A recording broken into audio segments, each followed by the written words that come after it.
National Security Ministry responds to alleged military brutality in Garu. This is a story by Citi News' Kaba Ataoge, and it reads, the Ministry of National Security has responded to reports of alleged brutality on some residents of Garu in the Upper East region by personnel from the Ghana Armed Forces. Reports emerged on the morning of October 29 that personnel from the Ghana Armed Forces have stormed Garu to avenge attacks on some national security operatives on October 24.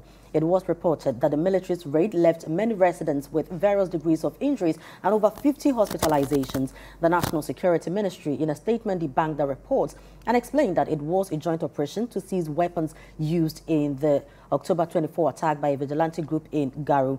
Now, there's a statement here. It says, on Tuesday, October 24, 2023, an irate youth group armed with AK-47 rifles, machetes, and other weapons besieged a team of 5 counter-terrorism intelligence officers deployed by the Ministry of National Security to Garu in the Upper East region on a critical special operation.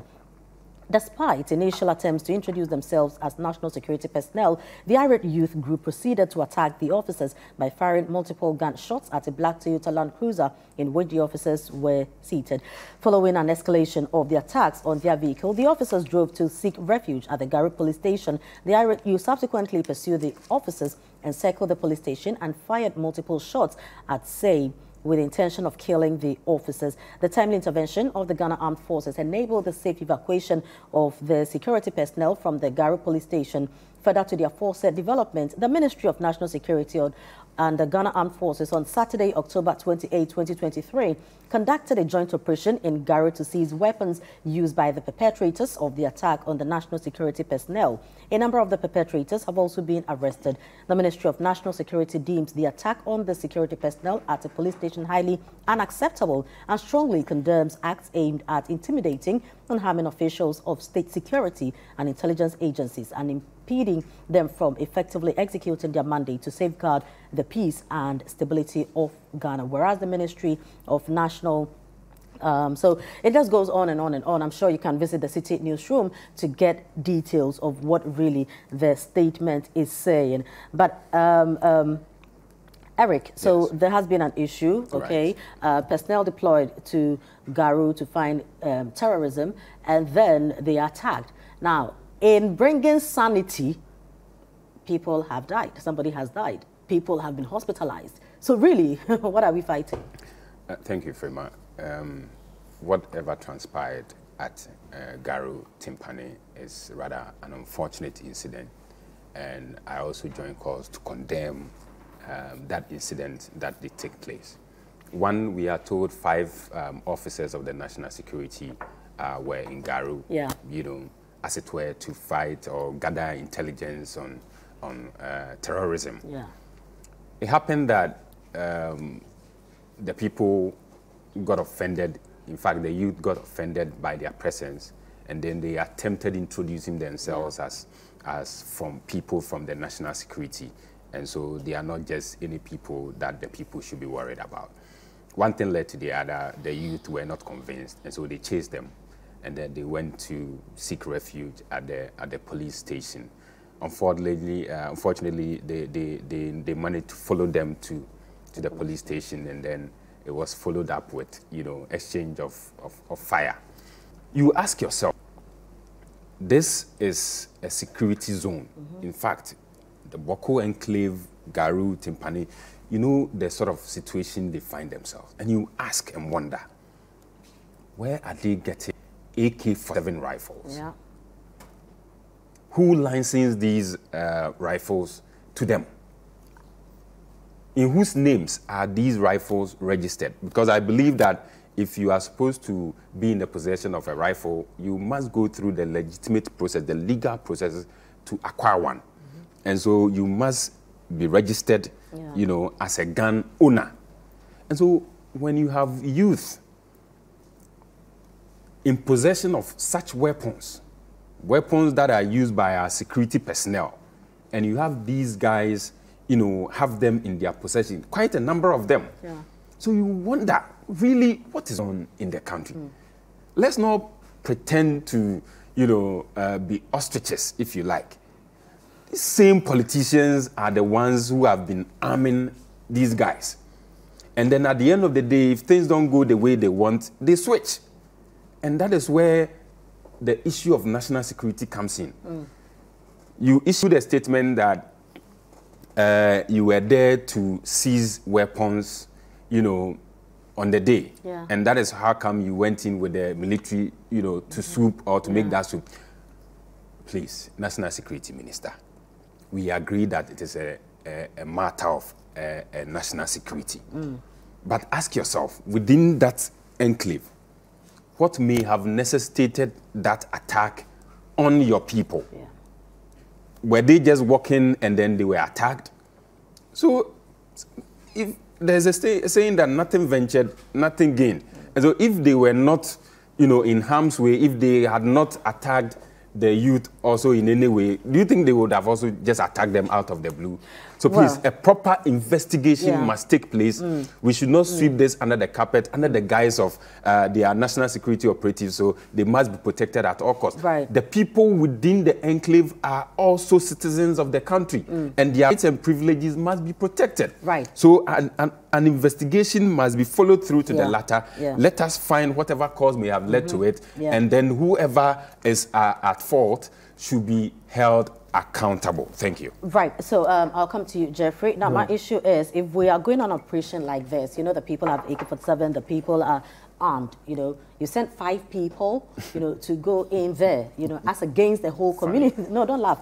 As against the whole community. Now, when they got there, you know, did they go to the chief? Did they, what happened? How did they meet the youth on the street? What accounted for what happened? Frima, do you have a PhD in military affairs? No, I don't. You don't? No, please. You don't? No. Not even an MA on security issues? No.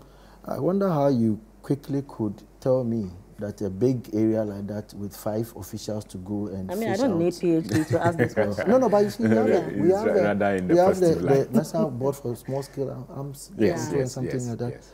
And we have national security, and 5 men in a pickup were going to undertake in a Land Cruiser. Yeah. Wow. I used to see this in movies where you could see Rambo enter and then win the whole system, you know, but it's a risk enough anyway. But I'll pretend I didn't know about that. Military acted, when you go in there, we see, when the word brutality comes into picture, it's not the first time. So I'll remove Garu and put it as an issue of military brutality. So removing Garu, just know that you have 1 minute to do everything. So quickly, when we come to that, I think the military needs some grooming on how to manage anger, you know, because we've once too many times. Next one, the military-civilian relations. I think the NCC, National Security, Ministry of Interior, Ghana Police Service, the military high command, and then the civilian populace. We need to have some forums to discuss some of these things so that we know when they enter the system to work, people can now understand why they are there, and then there will be not too much of a hit back. Yeah. Now, when it comes to the issue of punitive measures, I think much too much of the time we are now hitting on the military institution. And I have military friends, wonderful military friends. There's some beautiful military ladies who are very... Oh, yes, over the weekend I was with some military... Yes. You know, so I was telling them, when you're not in a uniform, you see the way he's talking so I can't sit back. You know, the passion with which he talked about so I can't sit back and take it that today we'll go and slap, and the many at 37 healing people, I mean, those who are standing in for us. We were speaking about the floods. Exactly. And there was a military men again, to the peril of their lives. Yeah. So after that, you cannot come back at them, hitting them that much. And then the small scale, the small arms, I think they should look at it. Yeah. It's unfortunate. How many of such arms are in the system? So we should be worried about it. Now, when it comes to maintain the morale, now that's very important. While you are bashing at the military, the few that has misbehaved, it is important to note that, look, we cannot let our military kowtow to the gross indiscipline of some citizens. Yeah.